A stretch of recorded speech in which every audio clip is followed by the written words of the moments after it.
Hi, welcome to the A.D.K Rock and Metal channel. Kirk here. Andy and Dave can't join me. I know that Andy definitely wanted to join me tonight because he's played in a band that have supported my distinguished guests. I am, of course, talking about the London post-metal quartet Novere, and I'm joined by bassist and vocalist Top and drummer and vocalist Boy. How are you doing, guys? Hey, Kirk. Good to see you. Very well, thank you, Kirk. Oh, you're most welcome. Before we go into it, I've got to say, this record I've had playing, I would say, on repeat almost every day. And the main reason why it seems perfect for this weather, you finish work, it's dark outside, there's a bit of a breeze, but you want to be out there, you're tired and you need to reinvigorate. And this album, I can just meditate on this album. Such an enlightening experience. So before we talk about the new record, I'm going to go in with a difficult question. And it is about, I've just used that term, post-metal. So Aaron Turner of the band ISIS famously called post-metal thinking man's metal. In your opinion, why has it never penetrated into the mainstream? Good music never sells. As simple as that.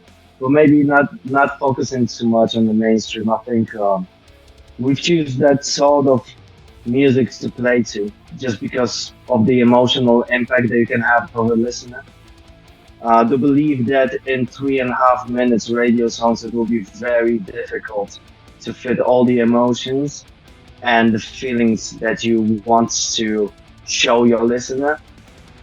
In this small format, it's very hard to achieve the goals that we would like to achieve, especially, for instance, on this album, which is make a listener focus, make him feel things. I think the emotional impact for us is incredibly important in terms of our music.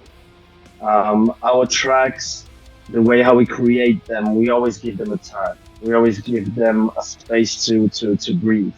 I think Top will agree with me on that we rather than just grow like a fine wine instead of having a great ideas and just drop them right away on the front.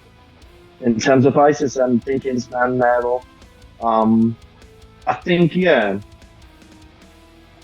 maybe the way how that music is created and the impact that it has on the listener makes it just worthwhile. It makes it worth to just as you mentioned before, the way how you feel about our album, which thank you so much. We really appreciate every kind word. That means tons of for us. You can stop yourself for a minute. You can transport yourself to the things, to the feelings, to the memories that are very much associated with it. And I think that's all I would like to add on this. Oh, and I'm going to put the next question to you that follows on from that. Is post-metal a real genre of music? Is it a tangible thing within the heavy music spectrum? Yeah, I definitely think so. I think it's incredibly valid for a band like us that, it's vague enough, but there's a certain feeling that the connotation is pretty clear, I think, culturally, but it's broad enough that I think we could play with a lot of different ideas and different styles within that genre. So for me, personally, I don't think it's like having that label isn't necessarily a bad thing. I mean, like bands like ISIS, of course, but Tool, Deftones, they all kind of fall under that label, and those are all bands that we love. And it's cool to be able to think freely without having to think of, oh, are we too post? Because that doesn't mean anything. So yeah, I think that's where we fall in. I think it's a comfortable fit for us. Yeah, I agree, because I review an album every day for Scream Blast Repeat, and when I see something in my inbox that says post-metal, it's like, yeah, I'll check that out. We have this conversation on the channel. Is post-metal just basically avant-garde metal, or a way of describing the music of Neurosis? I think it has progressed beyond that now, hasn't it? They're clearly the godfathers of this sound, but I don't think there's anything reductive in Novere, in the debut EP, in last year's Icarus single, in this album. And I think you said something clever there. It's quite broad, isn't it? You can basically do anything in this genre, can't you? And that certainly comes through in this. So this debut album then, Nothing Stays Hidden in Daylight. Why didn't you include last year's single Icarus on this? Because it's a 35-minute album, 4 tracks. I'm just surprised you didn't put that onto this album. I think in terms of the Icarus, while we were creating Soulless Elements, I remember the process behind creating these albums, because the Icarus was already on the very early stages at this point. But we felt a little bit that song is a separate entity, which doesn't belong definitely to Soulless Elements. But we also don't want to start a brand new project with already a concept in mind at the time. Therefore, we have this song. We're very happy and proud of it, but we really didn't feel that it matched any of either old progress or the old story that we have it at the Soulless. Therefore, we decided to release it just as a single and just as a separate story. And yeah, that was the whole idea behind the Icarus. The way how we create the music very often is we try to either create the concept beforehand, or we have a bunch of songs which we would like to entwine together. So when the Soulless Elements, for instance, it was just 3 songs based on the different sort of stories. Nothing Stays Hidden in the Daylight is a full story, it's a complete album from point A to point B, talking about the one singular journey. Yeah, so what you're saying there is it had to be four stories, this album, is that correct? It couldn't be 5. That you'd had this structure in mind. I suppose you didn't record Icarus with Joe Clayton either, did you? Did you record that in London? Yes, we recorded with the Barebike studio with Wade, which is a great producer and absolutely phenomenal human being.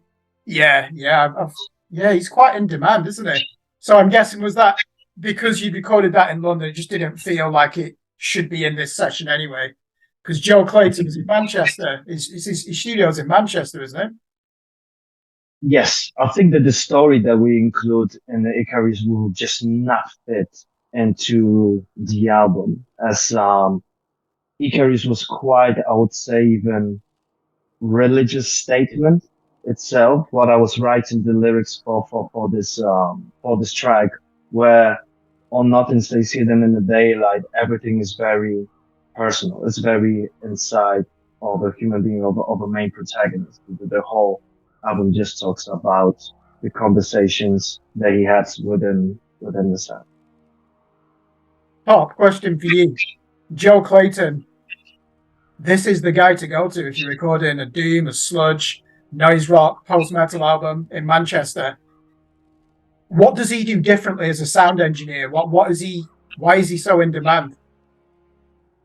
Well, for me personally, he's he really listens to the idea that the artist has and facilitates that, rather than try to steer it in any one direction, whilst also suggesting really good ideas to support those ideas.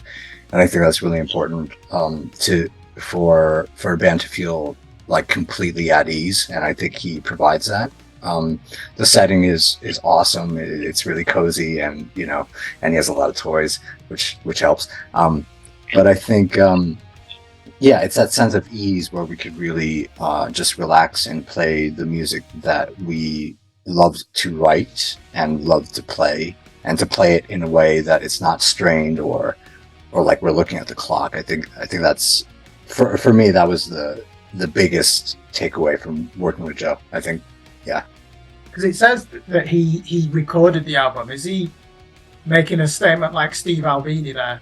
I don't produce albums, I record albums. Because Yeah, I'm not sure. Yeah, I'm not sure what his motivation is, but I think it's just also the way he is. He's just a chill dude who's cool to hang out with, but also cool for us to listen to when he does interject and be like, oh, actually, that riff is maybe play it like this, or as we were talking before you recorded, like maybe this is an upstroke or this is a downstroke, just little bits like that. It's not changing the idea, but it's just changing a subliminal feel of how you listen to it. I think that's really cool. Yeah, what's it? So I guess at that point, he goes from being a sound engineer to a producer, doesn't he? If he's making suggestions, and you'd be foolish, I assume, not to listen to those suggestions. Were there any moments for you, Void, where Joe Clayton has just interjected and asked you to look at something from a different angle, and you've gone with that? Actually, not at all. The main feeling that I had working with Joe, it was that this guy just get us from a point 0 to 100. Every decision that we make with him, every time that he was to listen to our tracks, he exactly knew what sort of emotional impact we want to have on the listener, the way I want to produce it. Practically most, if not even all of his ideas, which was not that many, to be honest, that he presented to us, we were like, yeah, that's just a perfect idea. It just intertwined this part or the song itself together. So working with someone who exactly know the genre, it was also one of the main reasons that we chose him, looking at his catalog, even the play with the bands like Fine itself, and Curse the metal heads that they have with the Conjurer. We know, like, yeah, that's gonna be the guy who exactly will know what we want. And to believe that the way how he makes that album for us is just, it's just proven by itself. The way how he works, and he works really, really hard and stays with us after hours, and he just really wants to get project done, which was a great thing for us, first of all, and was amazing to work with such a producer like Joe. Yeah, there was hardly any pushback to his ideas. Everything just seemed right. When we would get stuck in a rut, and he would mostly have a pretty good answer for it. Tell us how you deal with your agreement with Dan Dolby of Trepanation Recordings came about. When did he approach you? Oh, I think in terms of Dan, we sent him the album just after Magnus from Cult of Luna Mastered. And his response was very kind, I would say. It was very enthusiastic as well, in the sense that he's like, man, I absolutely love this stuff. It's just like one of the greatest things that I hear from for a while. And we were just like so honored and over the moon that, someone like him, especially, even if it's a small label, I think the main thing is for us, in terms of Trepanation, who he represents. And he represents like underground artists who are just very close to our heart, and the music that is close to our heart. So yeah, Dan all along the way has been absolute diamond in terms of our release, the promotion, and the work that he put in, and trying to make everything to work for us, especially on the very, very early stage of our musical journey with this project. So we really appreciate him and everything that he done for us so far. So is he almost annoyed that you sent it to him so late? He's probably thinking, why didn't you show me this months before? I love this music. Is that essentially what he said? Yeah, but maybe in a sense he was very, I think he was maybe a little bit surprised even that it's such a product lands into his hands. And yeah, he just replied to us straight away that he would love to release this album. And yeah, which was very fine, because we, to be honest with you, we really didn't count on much in terms of feedback from the community. Just as the top mentioned before, the way how we just create the music, we truly love it. The way how we want to create those songs, and to not be established into any form as well, in a sense. I know that, like, while we were reading lots of reviews, we were talking about this on our recent mini tour. People put us into like so many different labels, but we really don't pay much value to it. I think the main thing is the way how the people receive it, and for the listener to feel something through our music, even just as you said, Kirk, even if it's through the aura of the year, maybe some memory that they have, or there's just something ticks into them, and I think that's something that we really would like to achieve. Yeah, you know, there's been some classic albums on that label over the last 2 years. I'm just looking at the ones I've reviewed. Still, that Sheffield band Goza, the Liverpool band Myru, they were one of our albums of the week earlier on in the year. Everest Queen, I'm friends with them. They're in Hertfordshire. That drone band and then there's that Swedish post-metal band Collapse. What an album that is. I think that came out in January, didn't it, this year? So I think the name gives you, especially for me as a reviewer, again, if you get something and it's from a label that's constantly putting out innovative music, it's always going to go to the top of your list, you know, to review. Have you noticed that? Have you noticed these network effects since you've been associated with the Trepanation Recordings label? I mean, it is definitely a massive change in terms of when we released absolutely by ourselves, when we released the Soulless Elements, and the way how the new fan base or the people approach us since we've been signed to Trepanation Recordings. Just as you said, it's probably because it's a brand by itself, right? If someone release continuously great albums and brings on board really talented musicians, there's something to look into in terms of the label itself. I think that definitely it helps us a lot to put our name over there, but it's a very early stages, and I really hope that this album gonna grow in people a little bit more, because we realize it's not very easy music to proceed to listen to. It requires time, which we know that in these modern times, not many listeners is willing to put that much emotions and attention to the product and to the music itself. But so far, working with Trepanation Recording, it's been only forward, like up to us. It's been an absolutely great process. Yeah, I can imagine. Top, I just wonder if you can explain to our viewers. So, Magnus Lindberg of Cult of Luna, I think we all agree, one of the best bands in the world. He's mastered your album. What actually is the mastering process?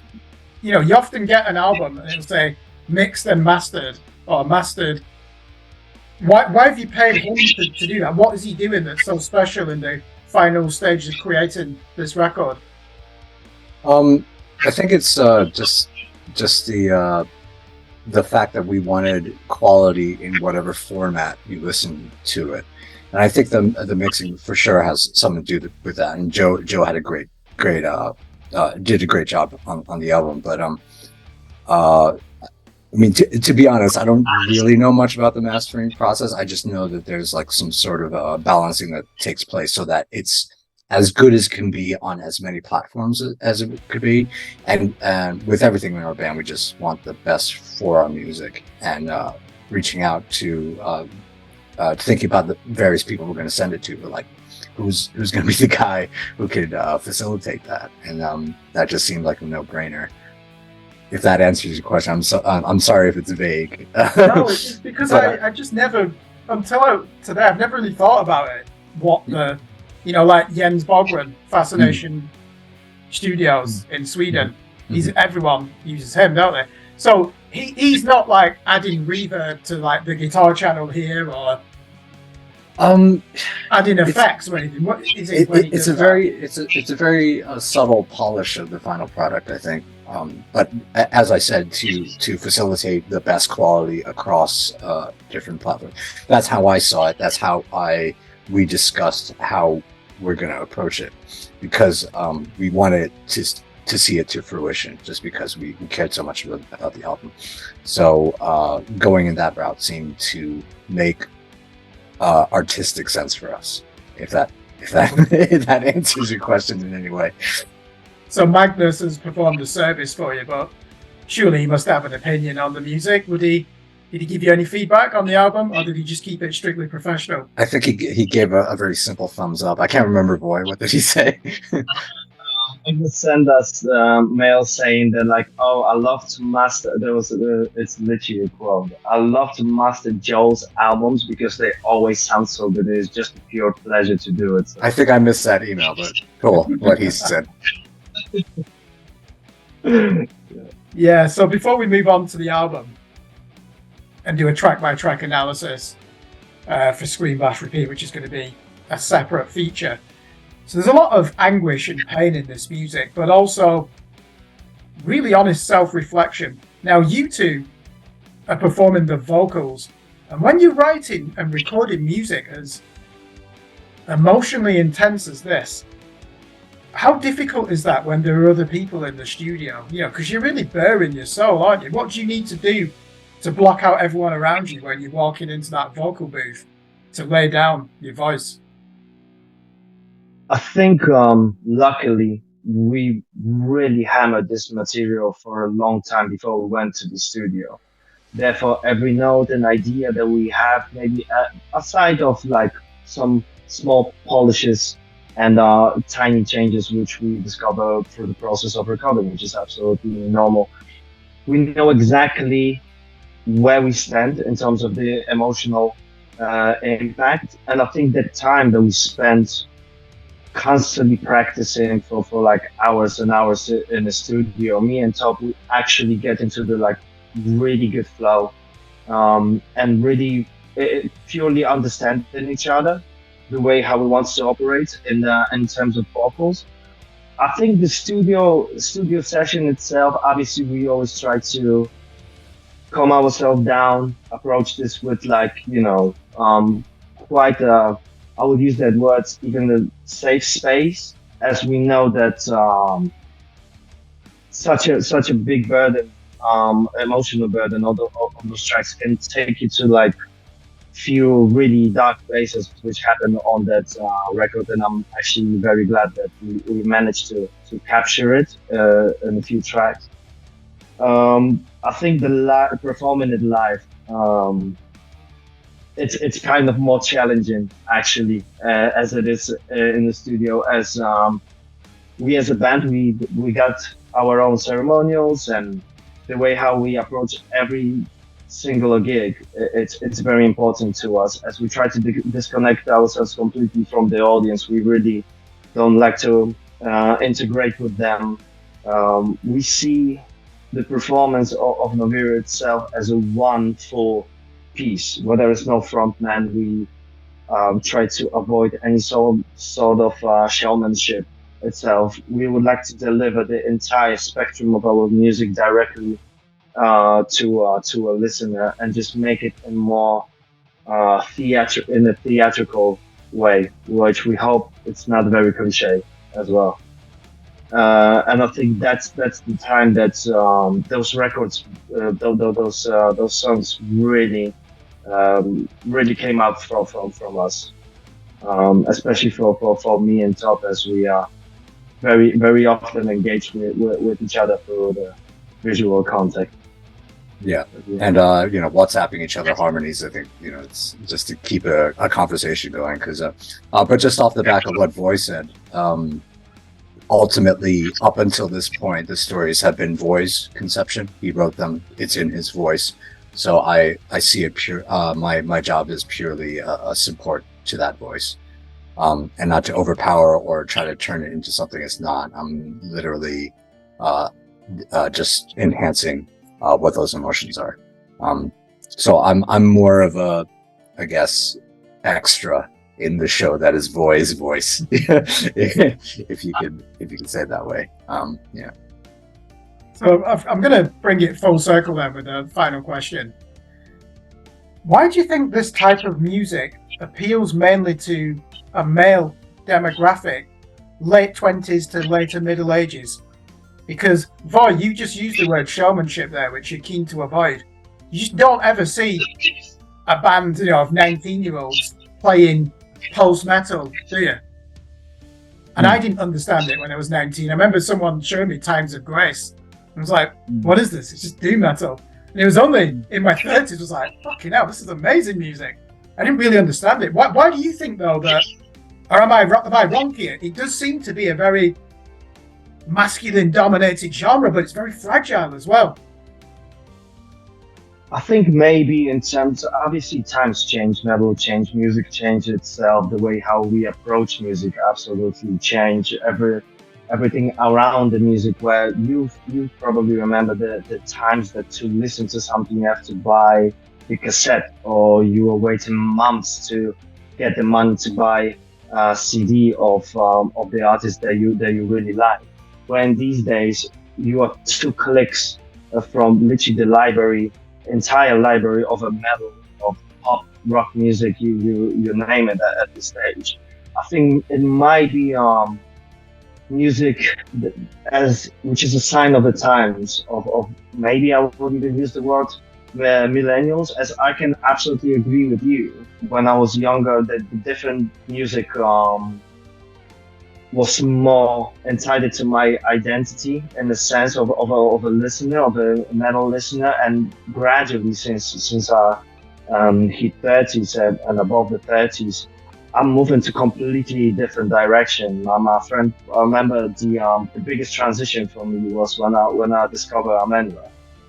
As I thought at this stage I saw every sort of music I was listening to, from noise, black metal, doom, everything. And then I saw this band live and everything just completely changed. I didn't know that you can make music so transparent and almost trance. It was almost like a religious experience, and even thinking about it just gives me absolute goosebumps. And I was like, wow, there's still so much to discover in the metal itself. It was absolutely fascinating experience to me.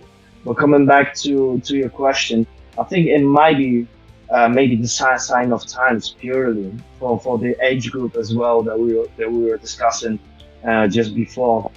Coming back from us, from like bands like Iron Maiden, Pantera, etc., like quite masculine metal. When I think when you as a human in your life evolve in a completely different way, you tune it down. There is more thing to discover in the music itself, and you find that fragile element into it. Your thoughts on that last question, Tom? Yeah, I can't really speak to the gender aspect of that because I've seen plenty of women at our shows, and I think we're universal enough. Just speaking from the context of our music, I think we can appeal broadly, but not necessarily whether it's more male and female. I don't know enough to speak on that. But age for sure. I think, like you said, when I first listened to ISIS, I was like, yeah, I don't get it, because I was into punk back then. And I think it's cool that you listen to different music at different stages of your life. And I played all sorts of music, and it just so happens that these guys asked me to play music that I was like, you know what, this is age appropriate for me. Yeah, just to answer that question, I think it goes with people's experience and how settled they are in their lives. Because when you're in your 20s, you're 19, you have so much pent up energy, sexual energy, all this stuff, and you want to do stuff that rocks, and blow people's heads off. And now, because we're a bit older now, we're a bit more introspective, and I think that really shows in the music that we play. Sorry to once again not really answer your question, but trying my best. Yeah, it's certainly not a criticism. I mean, as a male that's 41 years old, this type of music, to me, I'm always thinking, I still like extreme music, and this seems to tick all the boxes. And I'll tell you why.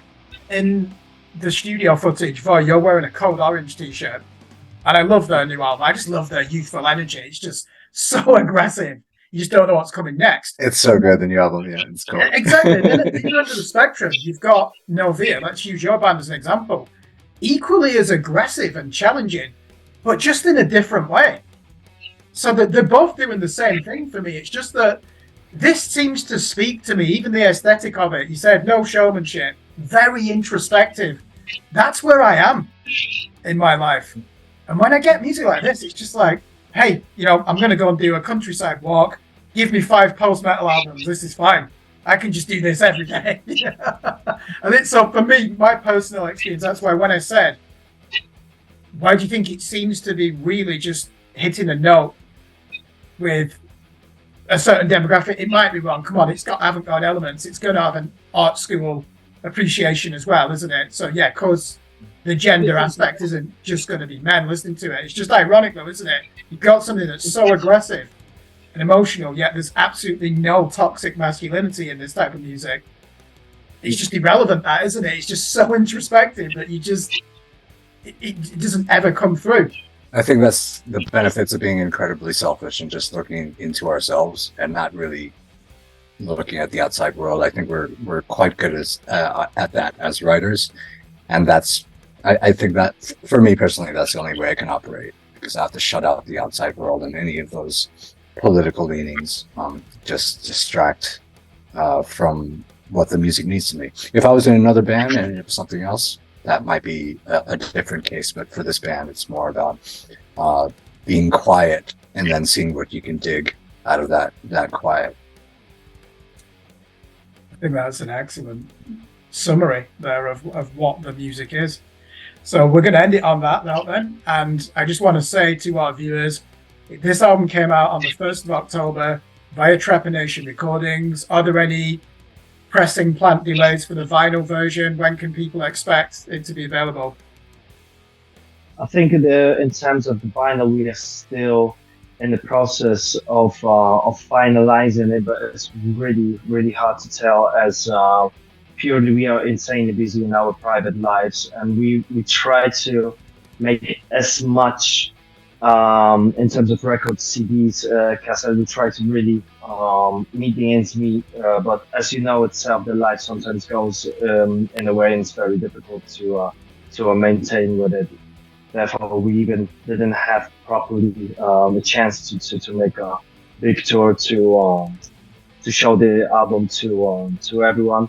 But that's something that we will definitely consider in the future, as we have like lots of feedback from the community that lots of people would just like to have this on the vinyl.